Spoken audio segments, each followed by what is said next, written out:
Welcome back to the deep dive. Today, we are opening up a document that feels less like a textbook and more like a map to a completely different state of mind. That's a great way to put it. We're looking at a source titled Sacred Reflections, a comprehensive guide to Ramadan.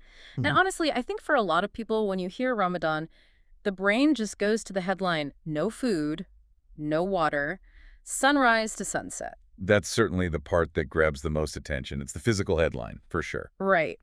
But digging into this guide, it became pretty clear to me that if you're just focusing on the empty stomach, you are missing. I mean, you're missing about 90% of what's actually happening. Absolutely. The text frames this month not as a diet, but as a total spiritual reset. We're talking about a complete overhaul of community, charity, discipline, and some really vivid cultural layers, specifically looking at how this all plays out in South Asia. And that phrase, spiritual reset, that is the perfect anchor for this whole conversation. Right. Because, as the text points out, you can stop eating for a month and just be hungry. That's not the goal here. Right. The goal is a holistic training camp for the soul. Exactly. And to set the stakes, the text threw a number at me right in the introduction that I had to double check.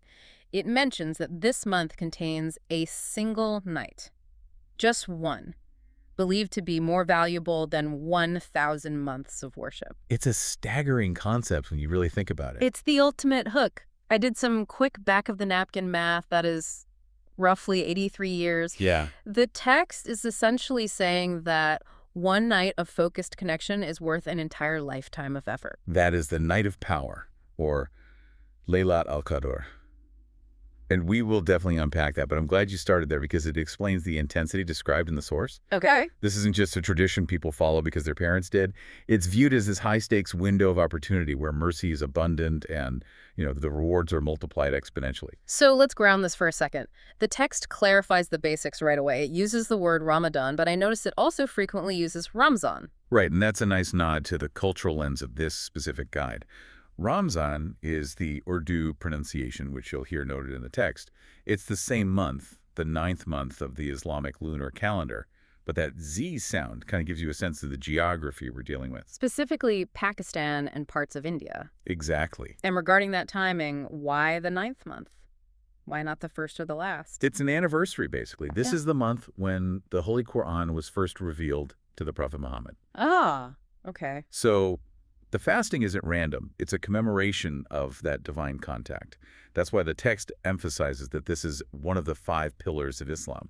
It's foundational. It's structure, not just, interior decoration. Okay, let's get into the mechanics, or rather the psychology of the mechanics. We all know the drill. Dawn to sunset, suhoor to iftar, no food, no water. But the text explicitly mentions no smoking, Oh, absolutely. which I imagine is the breaking point for a lot of people. The caffeine withdrawal and the nicotine withdrawal are very real physical hurdles. But this is where the text really grabbed me.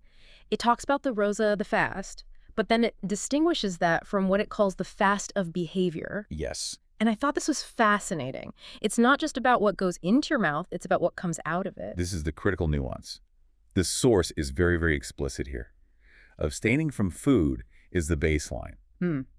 But the real fast is abstaining from lying, from arguing, gossiping, and anger. Which, let's be honest, is infinitely harder when you are hangry. Precisely. That is the test.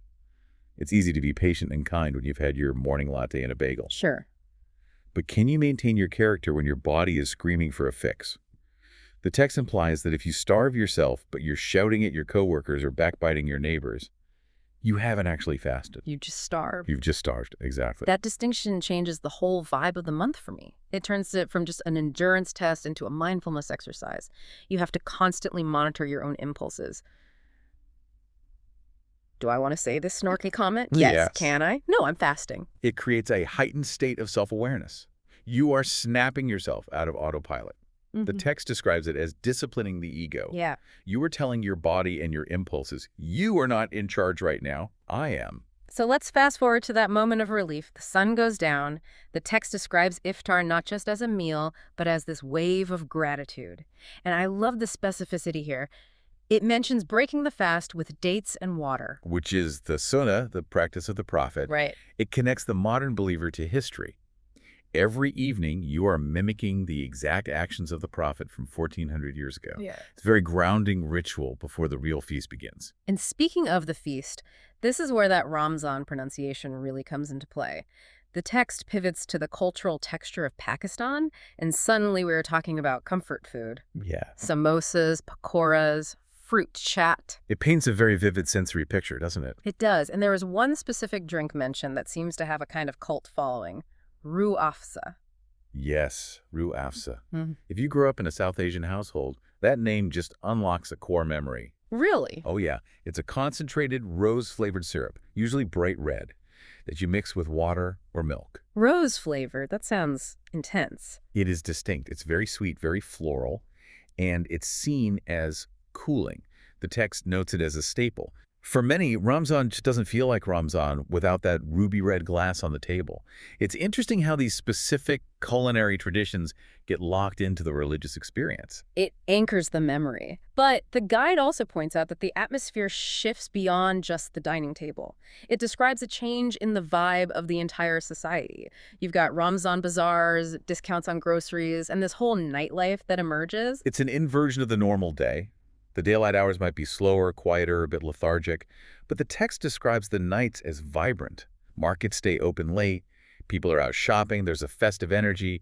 It's this mix of solemn worship and community celebration. Well, let's talk about that solemn worship part, because the text makes it very clear that the night isn't just for snacking on samosas. This is where the spiritual night shift kicks in. Yeah. I hadn't realized the scale of this, but the text talks about Taraweeh prayers. Yes, and this goes back to your point about the month being an anniversary of the Quran. Taraweeh are special prayers offered only during Ramzan nights, and the ambition here is massive.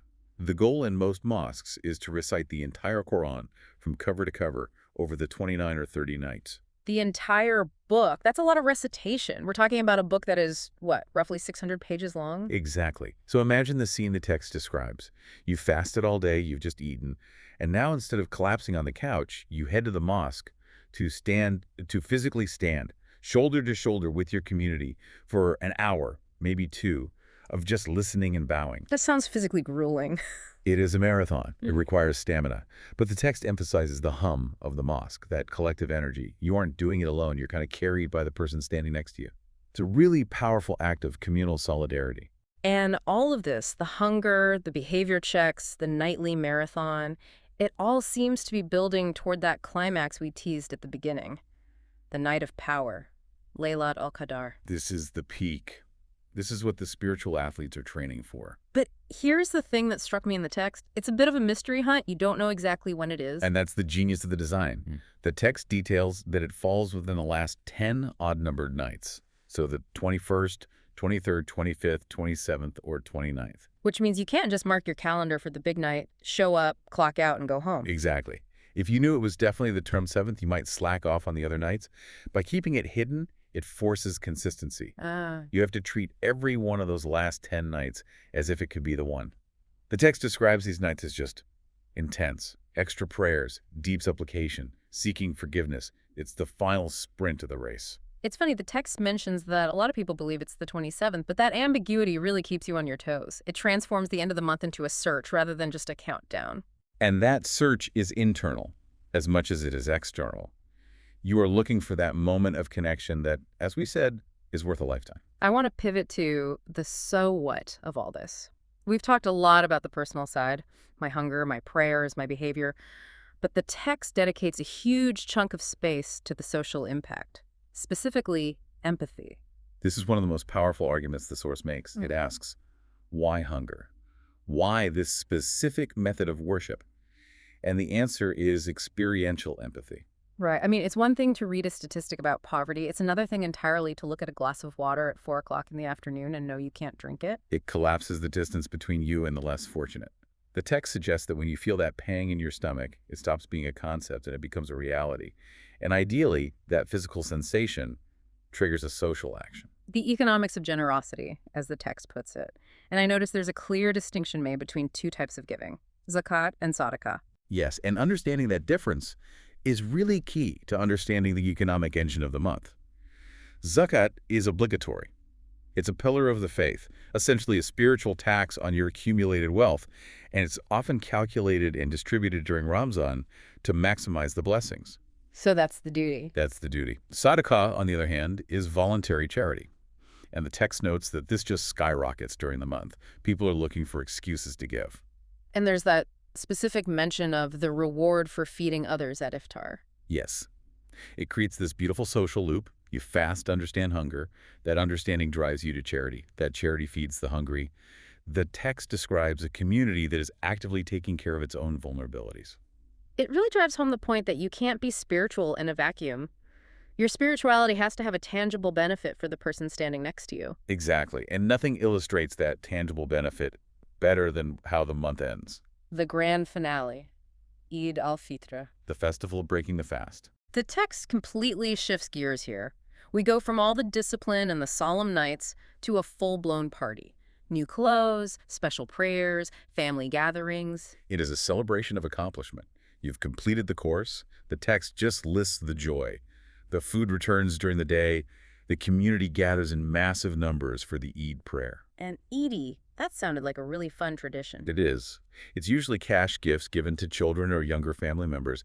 It adds this layer of excitement for the kids. It's their payout for the month, in a way. But even here, amidst all the new clothes and the cash and the feasting, I noticed a really crucial detail the text includes. It's like a final check and balance before the party can even start. You mean zakat al-fit? Yes.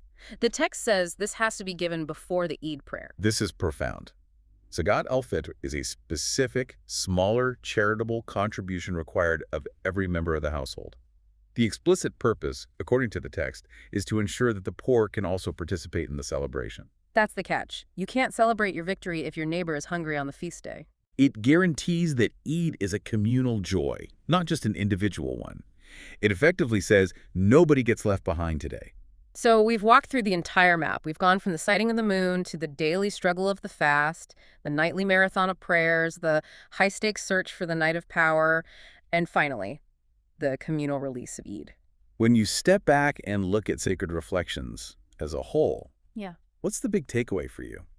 I think So what here is that Ramadan is described as the most peaceful time of year, paradoxically, because it is the most difficult. The pieces in the effort. The pieces in the clarity. The text lists the key takeaways: self-control, gratitude, empathy, and a strengthening of faith.